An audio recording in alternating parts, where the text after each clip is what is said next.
Dinas Pengendalian Penduduk Keluarga Berencana Kota Palembang.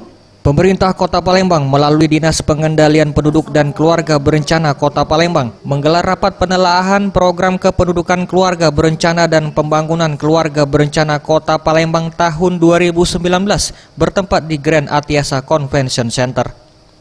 Kepala Dinas PPKP Kota Palembang Edwin Effendi menjelaskan, rapat diikuti seluruh stakeholder yang selama ini mendukung program kependudukan keluarga berencana dan pembangunan keluarga berencana Kota Palembang tahun 2019, baik dari pihak pemerintah Provinsi Sumatera Selatan maupun FKPD di Kota Palembang.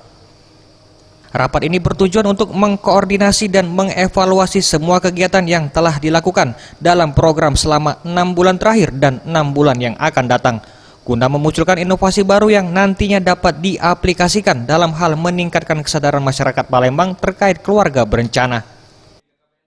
6 bulan sebelumnya dan 6 bulan yang akan datang, langkah-langkah apa yang perlu kita perbaiki, kita tingkatkan, ataupun ada inovasi lain yang sangat berguna yang bisa kita aplikasikan untuk masyarakat Kota Palembang untuk meningkatkan kesadaran keluarga berencana. Ia menambahkan, sejauh ini pemerintah Kota Palembang sendiri sudah mendirikan sebanyak 17 kampung KB, baik yang didirikan pemerintah Kota Palembang maupun yang bekerja sama dengan stakeholder, dan diharapkan dapat semakin meningkatkan kesadaran masyarakat tentang pentingnya program keluarga berencana. Tim Liputan Sriwijaya TV.